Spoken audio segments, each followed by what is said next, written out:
সুপ্রিয় শিক্ষার্থীবৃন্দ, আসসালামু আলাইকুম। আজকে আমরা দীর্ঘদিন বন্ধের পরে আমাদের ইন্টারমিডিয়েট ক্লাসগুলো চললো, অনার্স মাস্টার্স ক্লাসগুলো হচ্ছিল না। তো সরকারি নির্দেশনা এবং আমাদের অধ্যক্ষ মহোদয়ের একান্ত আগ্রহের কারণে, স্যারের অনুপ্রেরণার কারণে আমরা অনার্সের ক্লাস শুরু করেছি। আপাতত ফার্স্ট ইয়ার এবং সেকেন্ড ইয়ার আমাদের পরিসংখ্যানে। ইতিমধ্যে আমরা সেকেন্ড ইয়ারের ক্লাস একটা নিয়েছি আমি ব্যক্তিগতভাবে, এবং আজকে আমার ফার্স্ট ইয়ারের শুরুর ক্লাস। তো যে যেখানে আছো আশা করি ভালো আছো, সুস্থ আছো, তোমার বাবা মা সহ ভালো আছো, তোমাদের আত্মীয় পরিজন যারা আছে তারা সবাই ভালো আছো।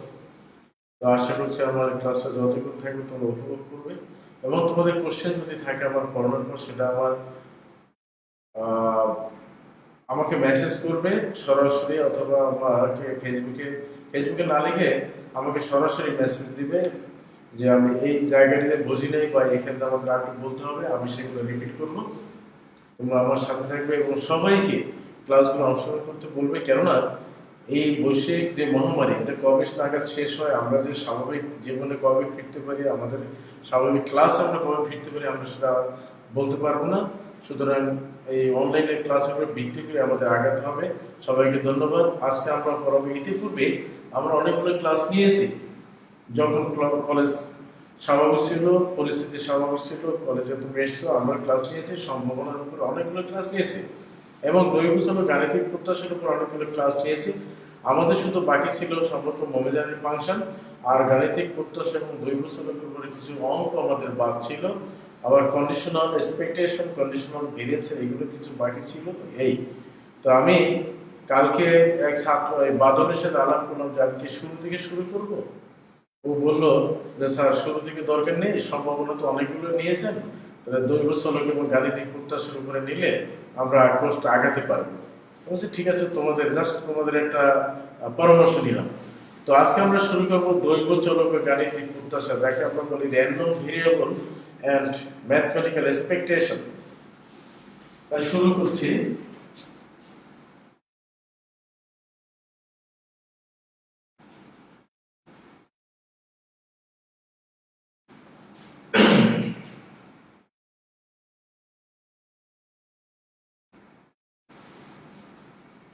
আমাদের এই র্যান্ডম ভেরিয়েবলটা গাণিতিক প্রত্যাশা পড়াতে হলে র্যান্ডম ভেরিয়েবল এটা আমাদের পড়াতে হবে, যেটাকে আমরা ইংলিশে বলি যে সম্ভাবনা বিন্যাস, যাকে আমরা বলি যে দৈবচলকের সম্ভাবনা বিন্যাস, তাই না? যে the probability distribution of random variable, এটা আমরা বলে থাকি ইংলিশে। তো আমরা দেখি র্যান্ডম ভেরিয়েবল কাকে বলে। What is random variable, what is random experiment, কাকে বলে? তোমরা ফার্স্ট ইয়ারে ফার্স্ট পয়েন্টে পড়েছো, চলো দিস ইজ দ্য ভেরিয়েবল। আমি ক্লাস অনেকবার বলেছি যে what is the difference between variable and random variable. তোমরা অনেকে উত্তর দিতে পেরেছো। সেটা এমন হয়তো একটা কিছু দিনই ক্লাস হয়তো তোমরা ভুলে গেছো, কিন্তু আমাদের শিখতে হবে যে দুইটার মধ্যে পার্থক্য হলেই সম্ভাবনার সাথে যদি চলকের বিভিন্ন ভিন্ন মানের পার্থক্য থাকে, যদি সম্পর্ক থাকে, অর্থাৎ চলক এবং তাদের নিজ নিজ সম্ভাবনা যদি চলকের, তার অর্থ দাঁড়ালো চলকের সাথে সম্ভাবনার সম্পর্ক, তাকে আমরা দৈবচলক বলি। আর ফার্স্ট প্রকারের চলক বলতে বোঝায় পরিবর্তনশীল বৈশিষ্ট্যগুলোকে আমরা চলক বলি। তার অর্থ হলো তোমার উচ্চতার সাথে আমার উচ্চতার পার্থক্য চলক, তোমার বয়সের সাথে আমার বয়সের পার্থক্য চলক, কিন্তু তোমার বয়স আর আমার বয়সের পার্থক্যকে আমরা দৈবচলক বলতে পারবো না। কেন পারবো না? ওখানে শুধু পার্থক্যের কথা বলা হয়, আর এখানে মানগুলোর মধ্যে পার্থক্য তো অবশ্যই থাকবে, কিন্তু নিজ নিজ মানের সম্ভাবনার সাথে সম্পর্ক থাকতে হবে। যদি মানের সাথে সম্ভাবনার সম্পর্ক থাকে তখন আমরা তাকে দৈবচলক বলি। এখন দৈব পরীক্ষার কথা আমরা একটু বলি। দৈব পরীক্ষার থেকেই ফলাফল পাই, আর সেই ফলাফলগুলোর মধ্যে পার্থক্য আছে এবং প্রত্যেকটা ফলাফলের সম্ভাবনা আছে, এই জন্য আমরা তাকে চলক বলি। তা আগে দৈব পরীক্ষা দেখি, হোয়াট ইজ র্যান্ডম এক্সপেরিমেন্ট। তোমাকে আমি বলছি যে তুমি যদি মনে করো এরকম তুমি একটি ছক্কা নিক্ষেপ করলে, ছক্কা তোমরা লুডু খেলো, বলো তো মোট কয়টা ফলাফল আছে? 6টি। তুমি প্রত্যেকটা ফলাফলের সম্ভাবনা কত? 1/6, তাই না? 1/6। এখন আমার কথা হলো ছক্কা নিক্ষেপের পূর্বে তুমি বলতে পেরেছো মোট ফলাফল 6টি। প্রত্যেকটা ফলাফলের সম্ভাবনা 1/6 তুমি বলেছো।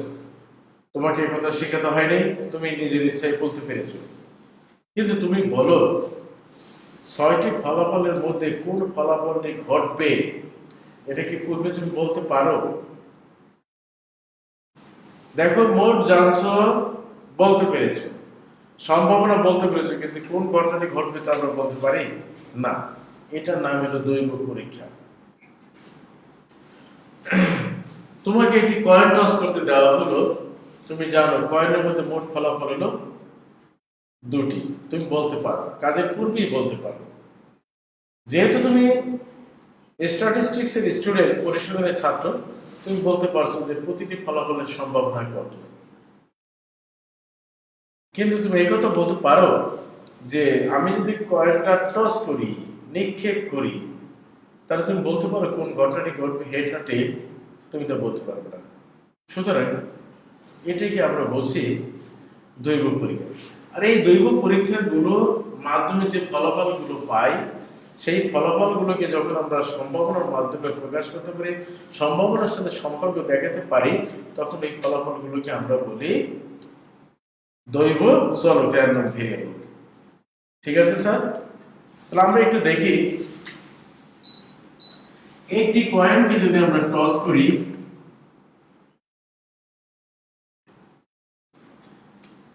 আমরা 2টি ফলাফল পাই, হেড আর টেল।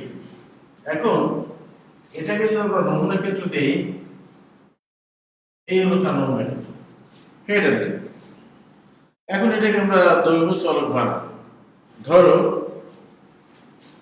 x একটি দৈব চলক,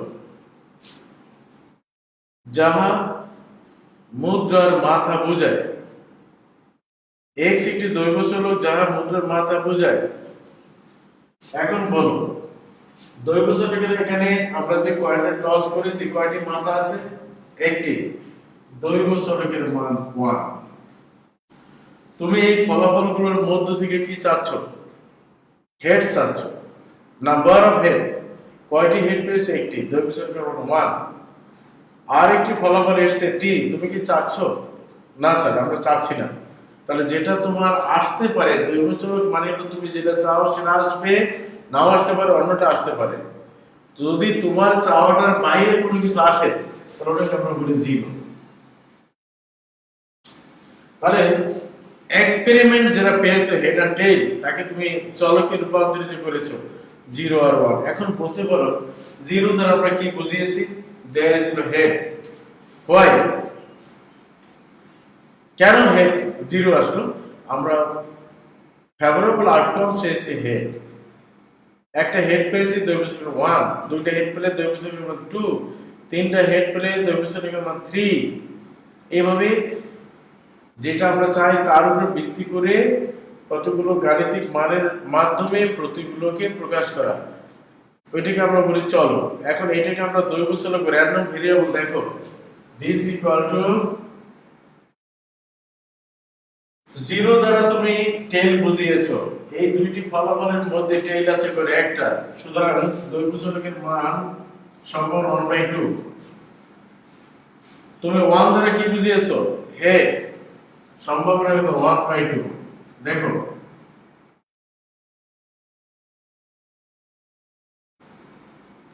এই হলো আমাদের। তাহলে এখন এই চলকটাকে দৈব চলক বলবো, কেননা চলকের প্রতিটি মানের সাথে সম্ভাবনার সম্পর্ক আছে, এজন্য এটাকে আমরা দৈব চলক বলি। ক্লিয়ার? ক্লিয়ার তো? এটা থাক, আমরা একটা উদাহরণ দেই, আরো কতগুলো পড়াই। এখন বলো, তোমাকে যদি আরেকটু বলি, একটি মুদ্রা 2 বার নিক্ষেপ করলাম, তাহলে কি হলো? হেড হেড, হেড টেল, 4টি। তাহলে একটি মুদ্রা 2 বার, একবার নিক্ষেপ করলে মোট ফলাফল 2টি। আর দুইটি মুদ্রা বা একটি মুদ্রা যদি আমরা 2 বার নিক্ষেপ করি, ফলাফল হয় 4টি। এখন বলো, এখানে x যদি বের করি, দৈব চলক x যাহা মুদ্রার মাথা নির্দেশ করে, সর্বোচ্চ মাথা কয়টা? 2টা। দৈব চলকের মান 2।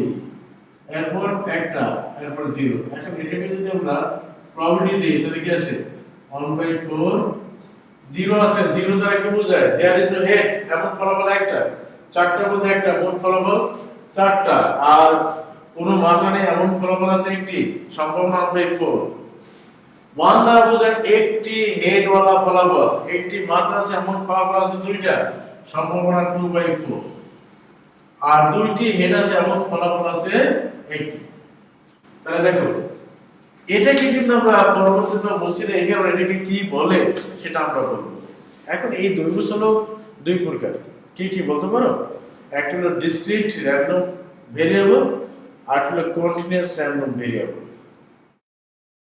আমরা ডিসক্রিট র্যান্ডম ভেরিয়েবলের দুইটা শর্ত জানি আমরা এটা বলতে পারি এভাবে সম্ভাবনার সাথে তো অবশ্যই সম্পর্ক থাকবে যে চলকটি বিচ্ছিন্নভাবে মান গ্রহণ করে আমি বলি এভাবে যে যে চলকগুলো একটি নির্দিষ্ট পরিসরে মান গ্রহণ করে কোনো মান ভগ্নাংশ নয় মানগুলো সাজানো এবং মানগুলো গণনাযোগ্য ওই মানগুলোকে বিচ্ছিন্ন দৈব চলক আমরা বলি যেমন x এর মান 0 1 2 আমি প্রত্যেকটা মান গণনা করতে পারি এবং কোনো মান ভগ্নাংশ নেই পূর্ণাঙ্গ সংখ্যায় রয়েছে সুতরাং এই মানগুলোকে আমরা বিচ্ছিন্ন চলক বলবো আর অবিচ্ছিন্ন দৈব চলক হলো যে মানগুলো একটা নির্দিষ্ট পরিসরে থাকে ওই পরিসরের মধ্য থেকে যে কোনো মান হতে পারে তুমি বলতে পারবে না তুমি শেষ পর্যন্ত যেতে পারবে না যেমন তোমাদের ক্লাসে যদি আমি তোমাদেরকে জিজ্ঞেস করি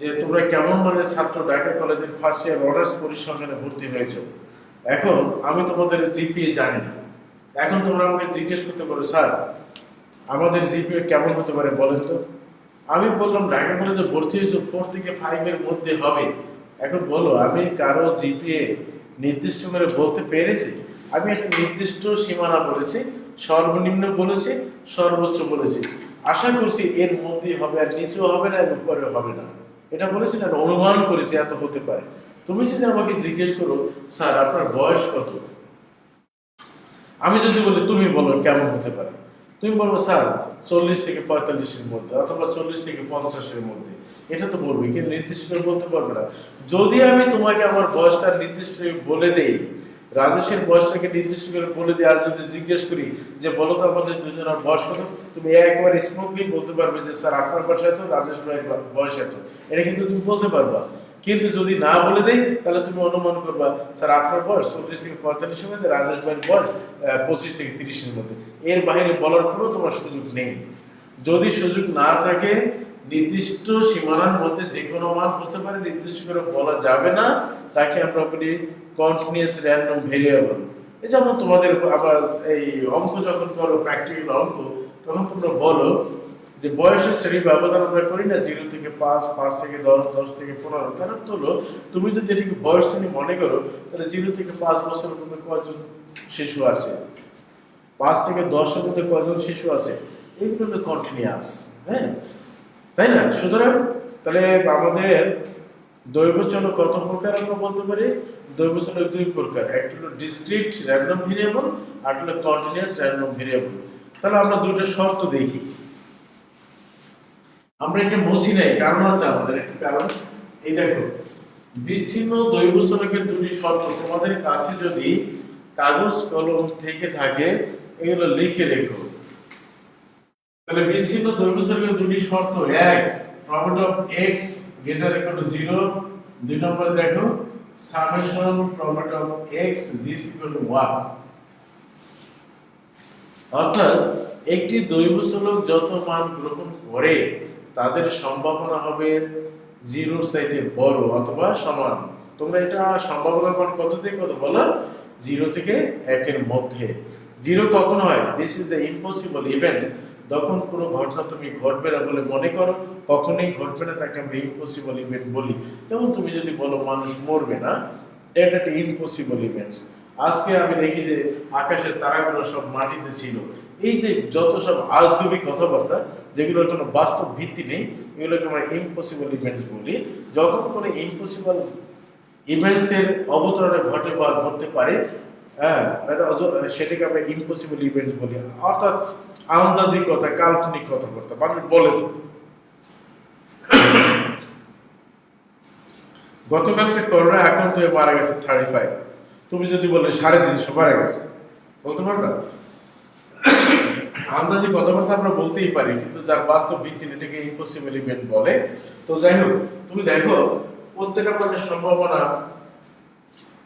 0 থেকে বড় দশ। দেখো তোমার মান কত x এর দুটো, 0 সমান 1/2, 1 এর সমান 1/2। দেখো প্রত্যেকটা মানের সম্ভাবনা 0 থেকে বড় আছে, হয়ে গেল একটা। দ্বিতীয় কথা হলো সকল মানের সম্ভাবনার যোগফল 1। তুমি মান দৈর্ঘ্য কয়টা পেয়েছো? 0 আর 1, 0 আর 1। তুমি যদি এটা যোগ করো 1/2, 1/2 যোগ করলে কত হয় বলো? 1। তাহলে শর্ত দুটাকে মেনে চলে, তাহলে এই দুটো শর্ত যে মেনে চলে তাকে আমরা বলি বিচ্ছিন্ন জৈব চলক। তুমি দেখো 0, 1, 2 তাদের সমান 1/4, 1/2/4, 1/4। দেখো প্রত্যেকটা মানের সম্ভাবনা 0 চেয়ে বড়, এবং তুমি যদি এই সম্ভাবনার মানগুলো যোগ করো তাহলে যোগফল কত হবে? 1। দেখো 1/4 যোগ 2/4 যোগ 1/4 যোগ করলে 4/4, দিস ইকুয়াল টু 1। ওকে, অবিচ্ছিন্ন দৈর্ঘ্য চলকগুলি একটি নির্দিষ্ট পরিসরে মান গ্রহণ করবে, কিন্তু সেই মানগুলো আমরা বলতে পারবো না। তারও দুইটা শর্ত রয়েছে। এক, function of x greater to 0। দুই নম্বরে বলছি integration function of x dx this equal to 1। এটার সাথে একেবারেই তোমাদের পরিচয় আছে, কেননা তোমরা ইন্টারমিডিয়েটে যখন ক্যালকুলাস করেছো, সেই ক্যালকুলাসের মধ্যে প্রচুর পরিমাণে অঙ্ক ছিল ইন্টিগ্রেশন, যাকে আমরা যোজিতকরণ বলি। সেটা তোমরা যোজিতকরণ করেছো, প্লাস যোজিতকরণের মানও বের করেছো। তার রেঞ্জ দেওয়া ছিল, যে মনে করো এর মান ছিল 0 থেকে 5। এই দুইটা শর্ত যদি আমাদের মেনে চলে কোন দৈর্ঘ্য চলক, তখন আমরা তাকে বলবো অবিচ্ছিন্ন দৈর্ঘ্য চলক বা কন্টিনিউয়াস র্যান্ডম ভেরিয়েবল। এখন আসো আমরা একটু এই কন্টিনিউয়াসের ক্ষেত্রে এখন বলি। আমরা আগে একটু বলেছিলাম যে এটা বুঝবো, কিন্তু বুঝে ফেলেছি। যেমন x0, 1, 2 এখানে সম্ভাবনা ছিল 1/4, 2/4, 1/4 এই। এখন দেখো সম্ভাবনা অপেক্ষক প্রবাবিলিটি ফাংশন।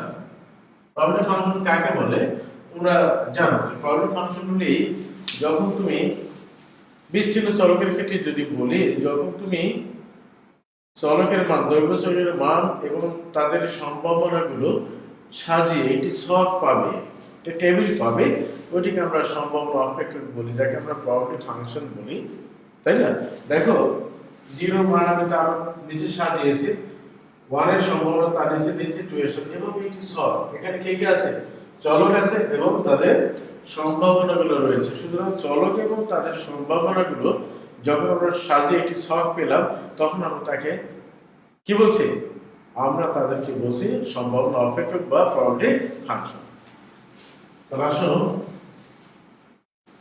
আমরা বলবো যে একটা চলকের ক্ষেত্রে আমরা 2 বা ততোধিক চলকের সম্ভাবনা যদি আমরা একত্রে প্রকাশ করতে পারি, তখন তাকে আমরা জয়েন্ট প্রবাবিলিটি ফাংশন বলি।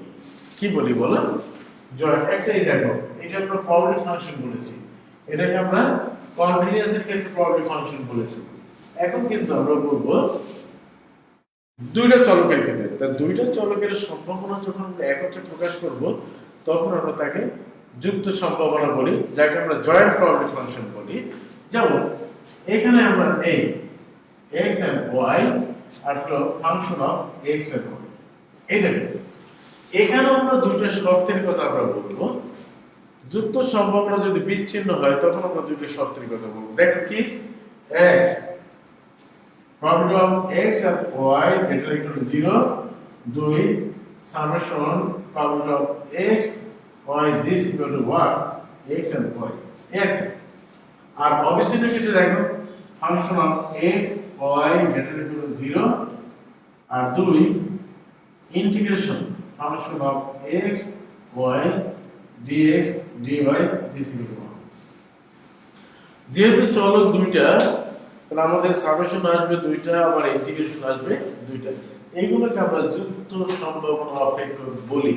এর মাধ্যমে আমরা অনেকগুলো অঙ্ক করব। ওকে, আসো প্রান্তীয়, আমরা এখন যাকে বলবো মার্জিনাল প্রবাবিলিটি।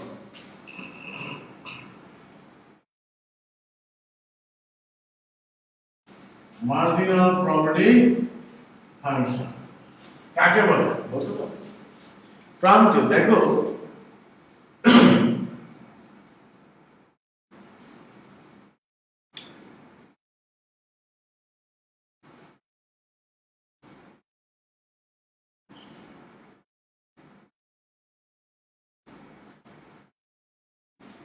এখন এই দুইটার মান সম্ভাবনা এখানে একটি পাবে, এই দুইটার মান গুণ করলে এখানে একটি সম্ভাবনা হয়, অর্থাৎ 0 0 এর জন্য একটি সম্ভাবনা আছে, 0 1 এর জন্য একটি সম্ভাবনা আছে, 0 2 এর জন্য একটি সম্ভাবনা আছে। আবার 1 0 এর জন্য এখানে একটি সম্ভাবনা পাবে, 1 1 এর জন্য এখানে একটি সম্ভাবনা পাবে, 1 2 এর জন্য এখানে একটি সম্ভাবনা পাবে।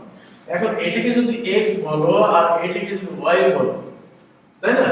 এখন এই প্রান্তীয় মানে কি, দেখো এইখানে সম্ভাবনা, এইখানে সম্ভাবনা, এইখানে সম্ভাবনা যোগ করে এইখানে একটি টোটাল যোগফল পাবে, এটাকে আমরা প্রান্তীয় বলি। আবার এইখানে সম্ভাবনা রো ওয়াইজ, এইখানে একটা এইখানে সম্ভাবনা যোগ করে এইখানে পাবে। আবার কলাম যদি করো, এই সম্ভাবনা যোগ করে এইখানে একটি সম্ভাবনা পাবে। এই 1 এর জন্য কলাম ওয়াইজ যোগ করে একটা যোগফল পাবে সম্ভাবনা। 2 এর জন্য এই সম্ভাবনা এবং এই সম্ভাবনা যোগ করে এখানে একটি সম্ভাবনা পাবে। আর এই যে রো ওয়াইজ যোগ করে যে সম্ভাবনা পেয়েছো তার যোগফল আর কলাম আকারে যোগ করে যে সম্ভাবনা তার যোগফল একই হবে, এটাকে আমরা গ্রান্ড প্রপার্টি মানে বলি। এর তারপরে টোটাল, তাহলে আমরা যে 0 1 2 এর জন্য অথবা 0 1 এর জন্য রো ওয়াইজ যে যোগফল অথবা কলাম ওয়াইজ যে যোগফলগুলো পেয়েছি, ওই যোগফলটাকে আমরা বলি প্রান্তীয়। কি বলি? প্রান্তীয়। অর্থাৎ আবারও বলছি, এই যে যতগুলো তিনটা মানের জন্য আমরা যে সম্ভাবনা তিনটা পেয়েছি, দেখো এখানে এখানে এখানে, এইটার যোগফলকে এখানে প্রান্তীয় বলবো, সম্ভাবনার যোগফল। এদিকে যারা পেয়েছি তার যোগফলকে সম্ভাবনা প্রান্তীয় বলি। আবার এদিক থেকে কলম যদি যোগ করি, এই কলম বরাবর যে সম্ভাবনার যোগফল পেলাম, এটাকে আমরা প্রান্তীয় বলবো। এদিকের যোগফল যেখানে পেয়েছি তাকে আমরা প্রান্তীয় বলবো, এদিকের যোগফল যেখানে পেয়েছি তাকে প্রান্তীয় বলবো। এই প্রান্তীয়গুলোর যোগফল আর এদিক থেকে প্রান্তীয় যোগফল একই হবে, এভাবে আমরা প্রান্তীয় বলেছি। এখন আসো থিওরিটিক্যালি যদি আমরা বলি যে আমার কথা হলো যুক্ত থেকে প্রান্তীয় পাওয়া যাবে, তুমি আমার মতো করে বুঝবে। যুক্ত ছাড়া কখনোই প্রান্তীয় পাবে না, এটা মনে রাখবে। তাহলে কি করে পাবে? প্রান্তীয় সমান marginal probability of x and marginal probability of y. Marginal probability of x and marginal probability of y, এই দুটোকে আমরা কিভাবে প্রকাশ করি? x পেতে আমি সোজাসুজি বলি, x পেতে দুইটা চলকের মধ্যে যখন x পাবো তখন হবে x কনস্ট্যান্ট আর ভেরিয়েবল হবে কি y। y এর জন্য যখন আমি প্রান্তীয় পাবো, y হবে কনস্ট্যান্ট, x হবে তখন ভেরিয়েবল। মনে রাখবে কি বলছি? আমার জন্য তুমি সাহায্যকারী, আমি ফিক্সড, আমার যা কিছু দরকার তৈরি করে দেবে তুমি, তাহলে আমার জন্য তুমি প্রান্তীয় পাবে। তোমার জন্য যখন আমার প্রান্তীয় পেতে চাই, আমি হব সাহায্যকারী, আমি সবকিছু করে দেব, তুমি নড়াচড়া করতে পারবে না, শুধু তোমার জন্য আমি মানটা তৈরি করে দেব, আমি বাকি সব কাজ করবো, তাহলে তোমার নড়াচড়া নাই, তুমি কনস্ট্যান্ট। তাহলে আমি আমার জন্য পেতে চাইলে তুমি সাহায্যকারী, তুমি চলো, তোমার জন্য পেতে চাইলে আমি সাহায্যকারী, আমি চলো। তাহলে এইখানে বুঝতে হবে যে তাহলে চলক লাগবে দুইটা, দুই বা ততোধিক। আমার জন্য তুমি, তোমার জন্য আমি, একত্রে থাকতে হবে। এই একত্রের মধ্যে থেকে একটা তোমার জন্য যখন যাবে তখন তোমার জন্য প্রান্তীয়, আমার জন্য যখন বের করব তখন আমার জন্য প্রান্তীয়। খেয়াল করবে এই মার্জিনালকে আমরা gx আর hy দ্বারা প্রকাশ করি, gx আর hy দ্বারা প্রকাশ করি। দেখো তাহলে আমি যদি এটাকে ডিসক্রিটের জন্য বলি আর এটাকে যদি আমরা কন্টিনিউয়াসের জন্য বলি, এই দেখো তুমি সহজে বলো, আমি আমার মতো বলি, এত পেছানোর দরকার নেই, তুমি বলো তুমি কাকে পেতে চাও। প্রান্তীয় কার জন্য পেতে, x এর জন্য আছে কে x আর y। তাহলে তুমি চাচ্ছ আগে x কে সে হবে ফিক্সড কনস্ট্যান্ট, বাকি আছে কি y, y হবে ভেরিয়েবল। তো আমরা সাম করি কার, ইন্টিগ্রেশন করি কার, চলকের না ধ্রুবকের? আমরা সাম করি এবং ইন্টিগ্রেশন করি। বিচ্ছিন্নের ক্ষেত্রে আমরা সামেশন করি আর অবিচ্ছিন্নের ক্ষেত্রে আমরা ইন্টিগ্রেশন করি। তাহলে আমরা এখান থেকে সামেশন করব কার সামেশন, y এর জন্য। এখানে আমরা ইন্টিগ্রেশন করব কার মাধ্যমে? তাহলে আমরা সোজা বলি x পেতে হলে y এর মাধ্যমে সামেশন করবে if the variable is discrete, integration করবে y এর মাধ্যমে if the variable is continuous, then you get marginal product of x. And if you want to get in the marginal product of y, then if the variable is discrete, then summation of, use the summation of x and integration x if the function is, probability function is continuous. Sir দেখতে পেয়েছে সোজা, যখন marginal প্রবলেমে x পেতে চাও, যদি আমাদের চলকটির মান বিচ্ছিন্ন হয় তাহলে সাম করে y এর মধ্যে, অবিচ্ছিন্ন হলে y এর মধ্যে ইন্টিগ্রেশন করবে। আর যদি আমাদের চলকটি মানে আমরা যদি y এর জন্য পেতে চাই তাহলে x এর মাধ্যমে করব, x এর মাধ্যমে করব। সোজা কথা x পেতে হলে y এর মাধ্যমে সামেশন করব যদি বিচ্ছিন্ন হয়, আর ইন্টিগ্রেশন করব যদি অবিচ্ছিন্ন হয়। y এর জন্য পেতে হলে x এর মাধ্যমে ইন্টিগ্রেশন করব যদি চলকগুলো বিচ্ছিন্ন হয়, ইন্টিগ্রেশন করব চলক যদি অবিচ্ছিন্ন হয়। ওকে,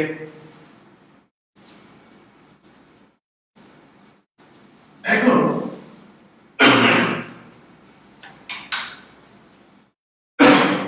ইন্ডিপেন্ডেন্ট কথা বলা আছে।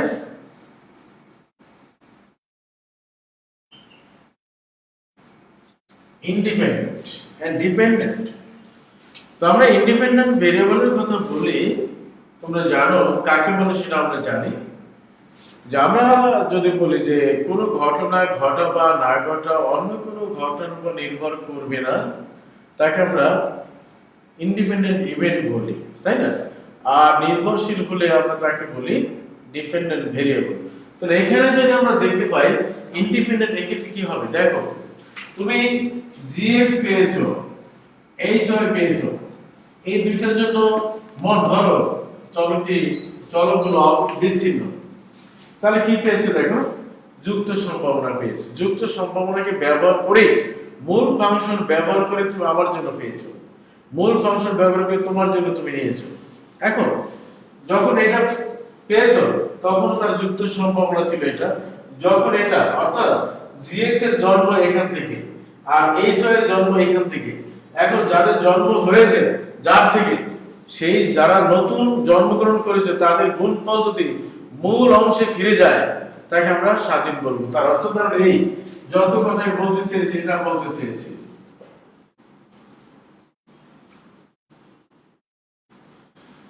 আমরা দেখবো যে যুক্ত সম্ভাবনা ভেঙে যে আমরা দুইটা প্রান্তীয় সম্ভাবনা পেয়েছি, সেই প্রান্তীয় সম্ভাবনার গুণফল যদি আবার যুক্ত সম্ভাবনা তৈরি করে তখন আমরা তাকে স্বাধীন বলবো। কে বলছে স্যার? আবার বলছি, প্রান্তীয় সম্ভাবনার গুণফল যদি আবার যুক্ত সম্ভাবনা তৈরি করে তখন আমরা তাকে স্বাধীন বলবো। আর যদি অসমান হয় তখন তাকে আমরা অধীন বলবো। আমরা অঙ্ক করাবো তখন এগুলো একেবারে হাতে হাতে প্রমাণ পাবো। তাহলে মোটামুটি আমাদের এই অধ্যায়ের যে সংজ্ঞাগুলো দরকার সেগুলো আমরা করেছি। সংজ্ঞাগুলো আমাদের এই সংজ্ঞার বাইরে আর আমাদের দরকার নেই এখান থেকে। আর এখন আমরা কিছু ইন্টিগ্রেশন শিখবো, আমরা জানি তবুও বলছি। বলো, ইন্টিগ্রেশন অফ 1 dx কি হবে? তাহলে আমি আমার ছাত্রদের বলবো, তোমরা অনেক শিখেছো, যেহেতু তোমরা সবাই সায়েন্স থেকে এসেছো, দেখো তোমরা বলে দিয়েছো অলরেডি x। আমি বলি কি, তুমি কাকে করবা? 1 কে কার মাধ্যমে করে? x এর সাপেক্ষে। 1 আর x এক জিনিস না ভিন্ন জিনিস। তাহলে ভিন্ন জিনিস হলে আর করা যায় না, তখন আমি বলি ছাত্রদের বোঝানোর জন্য 1 কে x দ্বারা গুণ করে দাও। যেমন ইন্টিগ্রেশন অফ y dx, তুমি কাকে করবা? y কে, কার মধ্যে x এর মিলে নাই, গুণ করো, তাহলে কি আসবে? x হয়। কিন্তু যদি মিলে তাহলে কি হবে? আমরা জানি কাকে করবে, x এর মাধ্যমে, x কে করবে কার মাধ্যমে? x এর মাধ্যমে। মিলে গেছে, নিয়ম হলো যদি মিলে যায় তখন তার পাওয়ারটা দেখতে হবে, তার পাওয়ার কত, মান যে চলকটাকে ইন্টিগ্রেশন করব তার পাওয়ার কত আছে। যত পাওয়ার থাকুক না কেন সর্বদা যোগ করব 1, এই যোগ করে যে মোট পাওয়ার হবে তা দিয়ে ভাগ করে ইন্টিগ্রেশন তুলে দিতে হয়। তোমরা ওই যে ক্যালকুলাস করে সি যোগ করেছো, এখানে কোনো প্রয়োজন নেই। তাহলে কি হবে? আসে পাওয়ার 1 যোগ করব 1, তাহলে 2, this equal x square by 2। এক কথায় বলবো integration x to the power n dx, তাহলে কি হবে? x to the power n plus 1 by n plus 1। অর্থাৎ পাওয়ার যতই থাকুক না কেন আমরা ইন্টিগ্রেশন করতে হলে সর্বদা আমরা 1 যোগ করব, তাই না? আচ্ছা, এখন আমরা ক্লাসে পড়িয়েছিলাম, যদি আমরা বলি একটা অঙ্ক লিখি, if function of x equal to 1 by k 6 minus x minus y, x এর মান 0 থেকে 1, y এর মান 0 থেকে 1 ধরো, সেই এবং 0 আদারওয়াইজ। এমন যদি হয় কি বলবে এখন? এক, find the value of k। 2 নম্বরে আমরা যদি বলি find gx and hy। 3 নম্বরে আমরা যদি বলি, 3 নম্বরে if x and y are independent,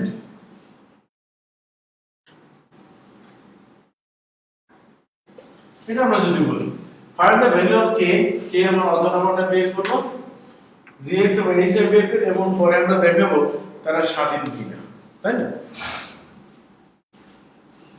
তাহলে দেখো আমাদের জয়েন্ট প্রবলেমে কি দেয়া আছে, এটা আমাদের একটা জাস্ট শর্তের কারণে আমরা যে বলেছি problem x greater equal to 0, এই কারণে 0টা আমরা দেখাই একটা ফাংশনের জন্য।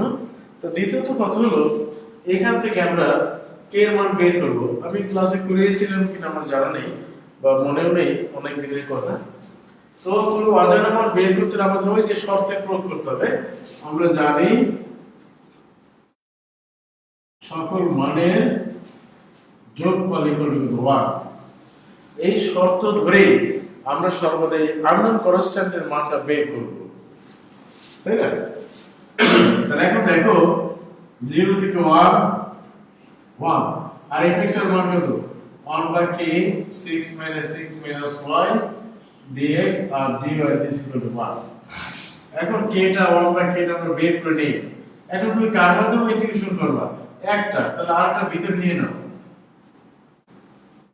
তাহলে তুমি বলো কার মাধ্যমে করেছো?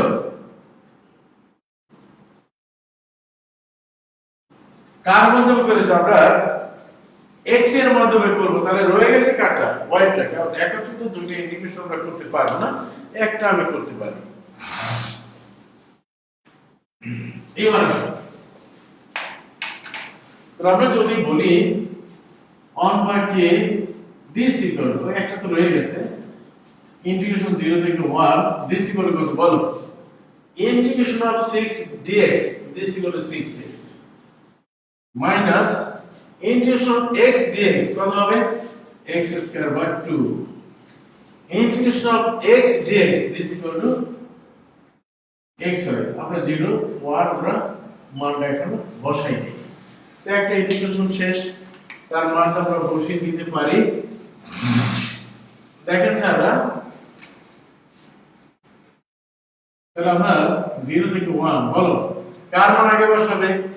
1, কার পরিবর্তে x এর মধ্যে 6 * 1 = 6, x স্কয়ার 1 স্কয়ার 1/2 আর 1 আর আরেকটা বসানো তুমি নিজেই জানো ওটা টানলাম না কারণ 0 বসালে সবগুলো 0 হয়ে যাবে আপনার নিয়মটা কি আগে আপার লিমিট বসাতে হয় পরে মাইনাস দিয়ে লোয়ার লিমিট বসাতে হয় তো দেখো লোয়ার লিমিট 0 যদি বসাই তা সকল মান 0 হয়ে যাবে সুতরাং আর দরকার নেই ওটা টান দিয়ে -0 দেখে এই -0 শেষ এবার আসো আমরা কার মান বসাবো এবার ইন্টিগ্রেশন করব কার মাধ্যমে বলো y এর মাধ্যমে 6 dy 6y তাহলে আমরা কি বলবো বলো এটা যোগ বিয়োগ করতে পারতাম এটা যোগ বিয়োগটা করে নিই তাহলে একটু সুবিধা হবে তোমাদের 0 থেকে 1 তাহলে কত হয় 6 থেকে 12 মাইনাস 1 ওইখানে তো y থেকে যাবে এখানে কেন y এই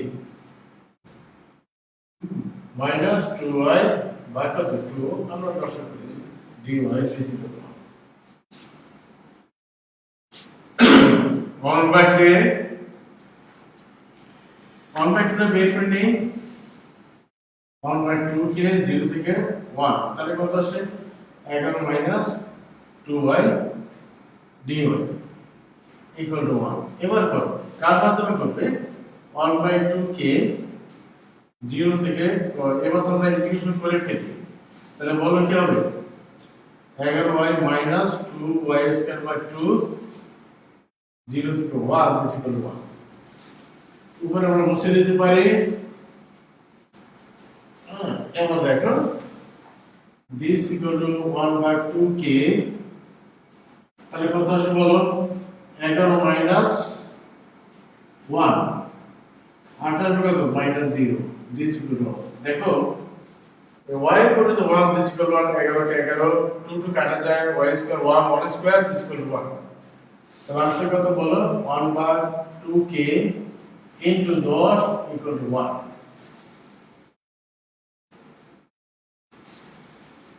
দেখো 1 by twice কে আমরা যদি 2 দিয়ে কেটে দেই তাহলে হবে 5 by k equal to 1 অতএব k equal to 5 আমরা k এর মান পেয়ে গেলাম তাই না এখন k এর মান বসিয়ে যদি তুমি ইন্টিগ্রেশন করো ডবল ইন্টিগ্রেশন করো তাহলে দেখো 1 আসবে অর্থাৎ যে শর্ত দিয়ে আমরা k এর মানটা বসিয়েছিলাম সেই শর্তটা প্রয়োগ করে যদি আমরা ইন্টিগ্রেশন করি তাহলে দেখো মান 1 আসবে ওকে তাহলে আমরা k এর মান পেয়ে গেছি এবার আসো তাহলে ফাংশনটা কি ছিল বলো ফাংশন অফ x y ছিল 1 by k মানে 1 by 5 হয়ে গেল this equal to 6 minus x minus y this equal to 0 x this equal to 1 0 this equal to y this equal to 1 this equal to 0 otherwise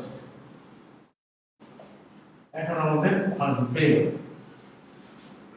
এবার আমরা marginal problem বের করব তার marginal problem gx কি হবে বলো তোমরা জানো y এর মাধ্যমে ইন্টিগ্রেশন করতে হবে কাকে পাওয়ার জন্য x পেতে হলে y এর মাধ্যমে করতে হবে তাহলে বলো y কত 0 থেকে 1 ফাংশন x এখন বসিয়ে দাও 1 বাই 5 বের করে নাও আর কত 6 x y dy ক্লিয়ার কারণ 1 বাই 5 কনস্ট্যান্ট ইন্টিগ্রেশন বাইরে চলে যাবে এখন তুমি কার মাধ্যমে করবে ইন্টিগ্রেশন পেতে চাও x করতে হবে y এর মাধ্যমে y এর মান কত 0 থেকে 1 এখন আসো 1 বাই 5 এখানে কত আসবে 6y minus xy minus y square by 2 তো দেখো মান হলো 0 থেকে 1 এবার 1 বাই 5 তুমি বসিয়ে দাও x এর y মান কত 1 this equal to 6 x এর y মান 1 this equal to x y এর মান 1 this equal to 1 by 2 শেষ minus 0 this equal to কত আসবে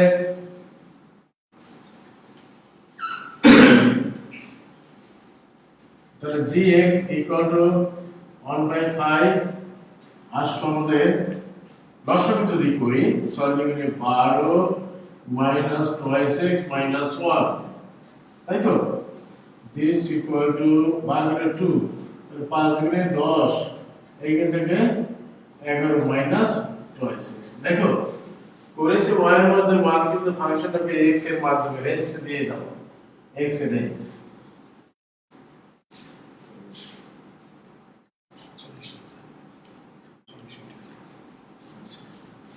আচ্ছা দেখো তাহলে gx পেয়েছি তাহলে তোমাদের কাজগুলো এখন বলো আমরা এই প্রান্ত পেয়েছি কার x এর এরকম যদি তুমি y এর কোনো কার মধ্যে ইন্টিগ্রেশন করবে x এর মাধ্যমে, তাহলে এই কাজটা তুমি করতে পারবে না? এটা করতে পারবে। এখন এটা তোমার বাড়ির কাজ যে তুমি প্রান্তীয় y করবে, এরপরে প্রান্তীয় x এবং gx, যেমন একটা gx পেয়েছি, এইভাবে তুমি hy পাবে। তো hy পাওয়ার পর স্বাধীন কিনা এটা প্রমাণ করবে। তাহলে gx এর মান এবং hy এর মান গুণ করলে যদি 1/5 ইনটু 6 - x - y হয় তাহলে বলবে স্বাধীন, আর যদি না হয় তাহলে কি বলবে স্বাধীন নয়। কি বলছে আবারও শুনো, আমি তো প্রান্তীয় মার্জিনাল প্রবাবিলিটি অফ x বের করেছি, তোমরা মার্জিনাল প্রবাবিলিটি অফ y বের করবে, hy বের করবে। তাহলে gx আর hy এর মান গুণ করবে, গুণ করে যদি এই দুইটার গুণফল ফাংশন অফ x y হয় তাহলে তোমরা স্বাধীন বলবে, না হলে তারা স্বাধীন হতে পারে না।